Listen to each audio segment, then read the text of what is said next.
আবু সাইদ থেকে ওয়াসিম এবং সেদিনে সারা বাংলাদেশে 6 জন শিক্ষার্থীকে গুলি করে হত্যা করা হয়। হাসিনা সব কিছুকে আসলে নিয়ন্ত্রণ করেছিল। উনি এক্সিকিউটিভকে নিয়ন্ত্রণ করতেন, কোর্টকে নিয়ন্ত্রণ করতেন, বিচার ব্যবস্থাকে নিয়ন্ত্রণ করতেন, উনি মিডিয়াকে নিয়ন্ত্রণ করতেন। বিশেষ করে 3টা আনহোলি নেক্সাসকে উনি নিয়ন্ত্রণ করেছিলেন। ডিজিএফআই এর একজন সদস্য সম্ভবত ছিলেন, ওনার নাম ছিলেন হাসনাত। উনি মিডিয়াকে নিয়ন্ত্রণ করতেন। পরিস্থিতি স্বাভাবিক রয়েছে, নিয়ন্ত্রণে রয়েছে, 2 দিন নিয়ন্ত্রণে রয়েছে, সেটি যেন প্রচার করা হয়। এবং সেখানে বিশেষ করে ডিবিসি, 71 এবং সময় টেলিভিশন সেগুলি প্রচার করছিল। আমাকে যেসব প্রশ্ন করা হয়েছে সেই সব প্রশ্নের উত্তরে 18 সালের কোটা সংস্কার আন্দোলনের প্রেক্ষাপট থেকে শুরু করে আমরা 24-এর কোটা সংস্কার আন্দোলন, সেটি পরবর্তীতে যে বৈষম্যবিরোধী বৈষম্যবিরোধী ছাত্র আন্দোলনের নেতৃত্বে গণ অভ্যুত্থানে কীভাবে যায় সেটিরই পটভূমিকা বর্ণনা করছিলাম। এখন 1 ঘন্টার জন্য মুলতবি করা হয়েছে। তো আমরা আজকে 18 জুলাই 19 জুলাই পর্যন্ত সাক্ষ্য প্রদান করেছি যে কিভাবে আসলে মিডিয়ার সামনে আমাদেরকে উপস্থাপন করে আমাদের বক্তব্যকে বিকৃত করে নিয়ন্ত্রিত গণমাধ্যমের মাধ্যমে রাষ্ট্রের আইনশৃঙ্খলা রক্ষাকারী বাহিনী কিভাবে আমাদের বক্তব্য খণ্ডিতাংশ এবং আংশিকভাবে প্রচার করে আন্দোলন প্রত্যাহারের যে নাটক মঞ্চস্থ করেছিল সেই বিষয়ে সেখানে কথা বলেছি। এবং 14 জুলাই আমরা যখন আমাদের আন্দোলনকারীদের রাজাকারের নাতিপুতি এবং রাজাকারের বাচ্চা বলে সম্বোধন করা হয় এবং সেটির প্রতিক্রিয়া সারা দেশে শিক্ষার্থীরা ক্ষুব্ধ হয়ে সারা দেশের বিশ্ববিদ্যালয়গুলোতে সেই বক্তব্য প্রত্যাহার করা হয় এবং শেখ হাসিনাকে নিঃশর্ত মাফ চাইতে বলা হয়। এবং এরপর দিনই ঢাকা বিশ্ববিদ্যালয়ের ছাত্রলীগ, মহানগর উত্তর দক্ষিণের ছাত্রলীগ যেভাবে শিক্ষার্থীদের উপরে নৃশংসভাবে ওবায়দুল কাদরের ইন্ধনে যেভাবে নির্যাতন এবং নিপীড়ন করে, নারী শিক্ষার্থীদেরকে যেভাবে হেনস্থা করে এবং শিক্ষার্থীদেরকে যেভাবে হল থেকে যেভাবে বের করে দেয় এবং সেখানে প্রশাসনের যোগ সাজসে আমাদের শিক্ষার্থীদের উপরে 15 তারিখ নির্যাতন চালায়, সেটিরই প্রতিক্রিয়ায় 16 তারিখ যখন সারা বাংলাদেশে স্বতঃস্ফূর্তভাবে বিক্ষোভ মিছিল হয়, সেই বিক্ষোভ মিছিলে রংপুরে আবু সাইদকে ক্যাম্পাস কম্পাউন্ডে গুলি করে হত্যা করা হয় এবং চট্টগ্রামে আমাদের ওয়াসিমকে, ছাত্রদলের ওয়াসিমকে কীভাবে নৃশংসভাবে হত্যা করা হয় ছাত্রলীগ গুলি করে।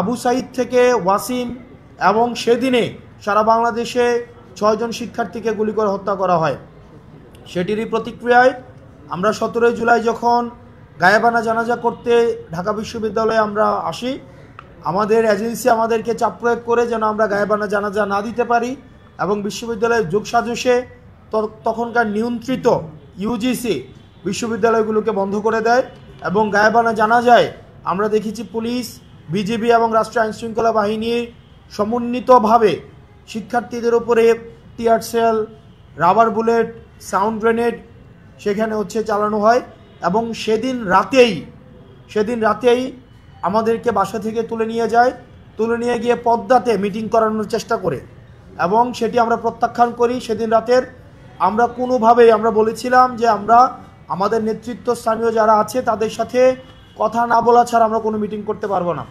আমাদের সামনে দিয়েই তখনকার 3 জন মন্ত্রী আমাদের সামনে দিয়েই পদ্মাতে প্রবেশ করে 1 ঘন্টা যাবৎ আমাদেরকে বোঝানোর চেষ্টা করে তখনকার সময় ডিজিএফআই যেন কেন আমাদের মিটিং করা উচিত, কিন্তু আমরা এই মন্ত্রীদের সাথে আমরা মিটিং প্রত্যাখ্যান করি।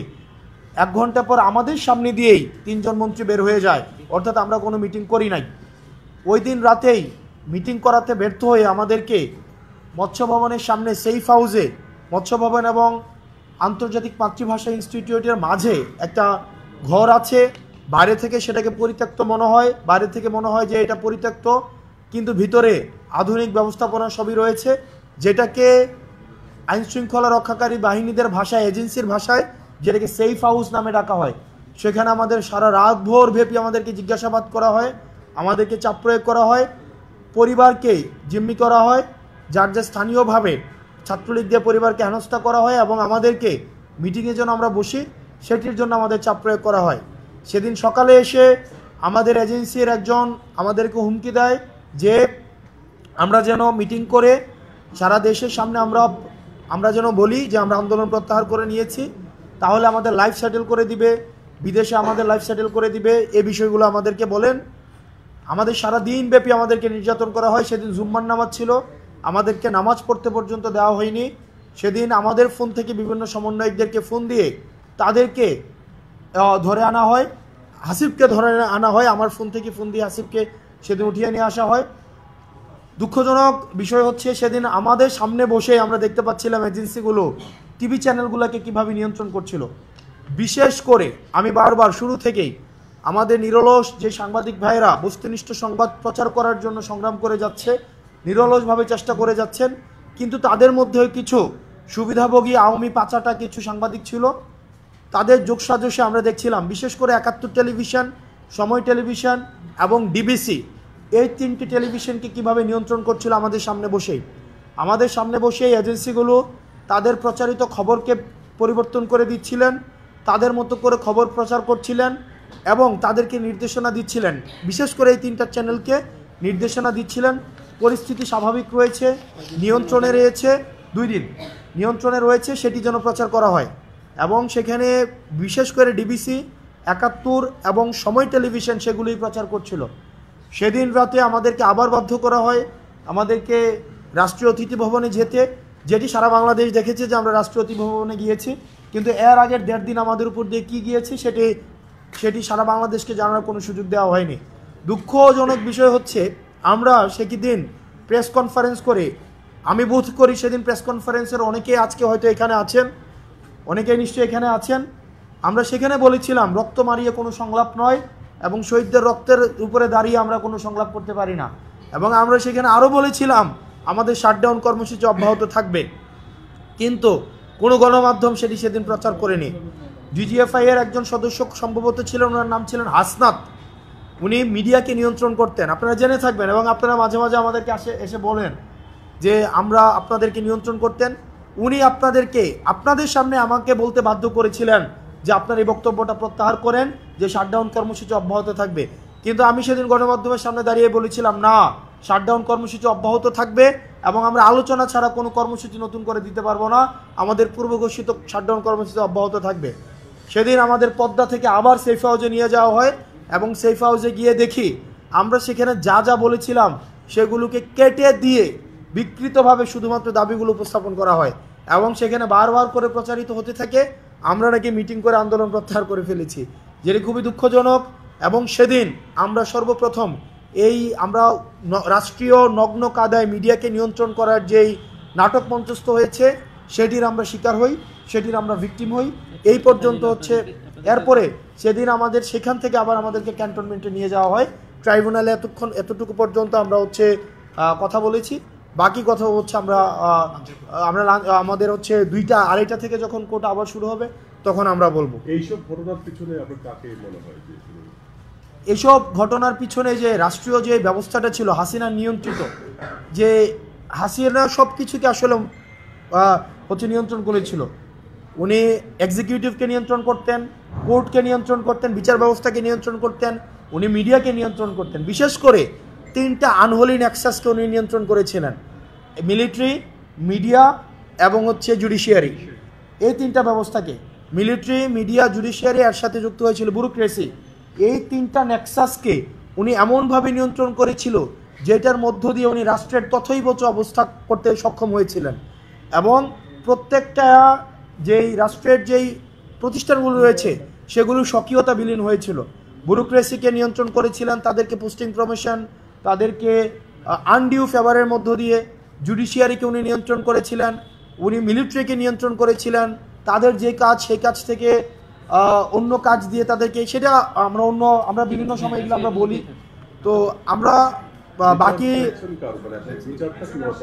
জি আমাদের আমরা এই মামলায় যারা আপনার দায়ী, বিশেষ করে এই মামলায় দায়ী প্রশাসন। আমাদের বেগম রোকেয়া বিশ্ববিদ্যালয়ের যে প্রশাসন ছিল, তৎকালীন দায়িত্বকালীন প্রশাসন আছে, তখনকার সময়ের যাদেরকে দেখেন, আপনাকে একটা অর্ডার দিবে, কিন্তু অর্ডারের তো জাস্ট অর্ডার বলে একটা কথা আছে, হাইকমান্ড। আপনি একটা অর্ডার দিলেন, আপনি অর্ডার বাস্তবায়ন করবেন। তখনকার সময়ে যত আনজাস্টিফাইড অর্ডার আছে এই অর্ডারগুলো যারা বাস্তবায়ন করেছে শুধুমাত্র পোস্টিং প্রমোশনের জন্য, আপনি নিজের কাছে প্রশ্ন, গণমাধ্যমের আপনারা যারা আছেন, আমরা রাজনীতিতে যুক্ত হয়েছি, আপনারা আমাদেরকে নিয়ে সমালোচনা করবেন, পর্যালোচনা করবেন, সেটাকে আমরা অ্যাপ্রিসিয়েট করি। কিন্তু আপনাদের কাছে আমি একটা প্রশ্ন রেখে যাচ্ছি, যদি আন্দোলন ব্যর্থ হতো, যারা আন্দোলনকারীদেরকে রাজাকার, নাশকতাকারী, বিএনপি, জামাত এবং শিবিরের এজেন্ট বলে যারা সংবাদ গণমাধ্যমে প্রচার করেছিল, তাদেরকেই কিন্তু সাহসিকতার জন্য পুরস্কার দেওয়া হতো, তাদেরকেই কিন্তু সাহসিকতার জন্য সাংবাদিকতার পুরস্কার দেওয়া হতো না? দেওয়া হতো। আমরা তখনকার সময়ের আমি দেখেছি অনেক সাহসী গণমাধ্যম ছিল, কিন্তু এর মাঝখানেও কিছু কতিপয় প্রত্যেকটা সংস্থার মধ্যে এমন ছিল, আমরা আসলে তাদের বিচার চাচ্ছি। তো আমরা প্রশ্ন, গণমাধ্যম কি এখন পরিপূর্ণ স্বাধীন আপনি মনে করেন, আপনার মূল্যায়ন? এটা আমি এই বিষয়গুলো নিয়ে আমরা প্রতিনিয়ত কথা বলি বিভিন্ন জায়গায়, যে আজকে শুধু আজ হয়তো আদালতের বিষয়, গণমাধ্যমের স্বাধীনতা, এই বিষয়গুলো নিয়ে আমরা ইন্টারনেক্সাসের কথা বলছেন, কথা বলছেন যে ওই সময় বিচার বিভাগ, ব্যুরোক্রেসি এবং মিডিয়া এই তিনটাকে কন্ট্রোল করা হতো, এবং কি সেই ধারাবাহিকতা আছে কিংবা সেই ধারাবাহিকতা থেকে আসলে আমরা মুক্ত হতে পারি নাই। আমরা দেখেছি ব্যুরোক্রেসিকে কয়েকটা রাজনৈতিক দল, আমরা বারবার করে বলছি, রাজনৈতিক দলগুলো দখল করে নিয়েছে গণিমতের মাল হিসাবে। রাজনৈতিক দলগুলো সচিব, ডিসি আমলা তারা দখল করে নিয়েছে আগামী নির্বাচনকে সামনে রেখে। ব্যুরোক্রেসি, অনেক ব্যুরোক্রেটদের সাথে যখন কথা বলি, তারা আসলে শেল্টার চায়, তারা আসলে রিস্ক নিতে চায় না, এবং আগামীতে যারা ক্ষমতায় আসতে চায় তাদের দৃষ্টি আকর্ষণ করার জন্য তারা অনেক সময় আন্ডিও ফেভার দিয়ে থাকে। দ্বিতীয়ত, মিডিয়াগুলোকে বিভিন্ন অলিগার্ক শ্রেণী, বিভিন্ন বর্জুয়া শ্রেণী তারা দখল দিয়েছে, এবং 5ই অগাস্টের পরে কারা কারা মিডিয়া দখল দিয়েছে সেগুলো আমাদের থেকে আপনারাও ভালো জানেন। এবং তারপরে হচ্ছে মিলিটারির বিষয়ে আমরা দেখেন, মিলিটারির একটা বড় একটা অংশ কিন্তু দেশের পক্ষে, আমাদের এই জুলাইয়ের পক্ষে রাস্তায় নেমে এসেছিল। তারা আমাদের যদি সহায়তা না করতেন, তারা যদি আন্দোলনের পক্ষে না থাকতো, তাহলে কিন্তু এই অ্যাচিভমেন্টটা সম্ভব হতো না। কিন্তু এই কতিপয় সদস্য ছিল, বিপদগ্রস্ত কিছু সদস্য ছিল, যারা হাসিনার লেসপেন্সার হিসেবে যারা হচ্ছে সব অপরাধের বৈধতা উৎপাদন করেছে, আনায়গরের বৈধতা উৎপাদন করেছে। আমরা চাই সেগুলোর বিচার নিশ্চিতের মধ্য দিয়ে সেনাবাহিনীকে কলঙ্কমুক্ত করা হবে, এবং সেনাবাহিনীর যে মর্যাদা, সেনাবাহিনীর যে গৌরব, সেই গৌরবকে আবার সমুন্নত করা হবে।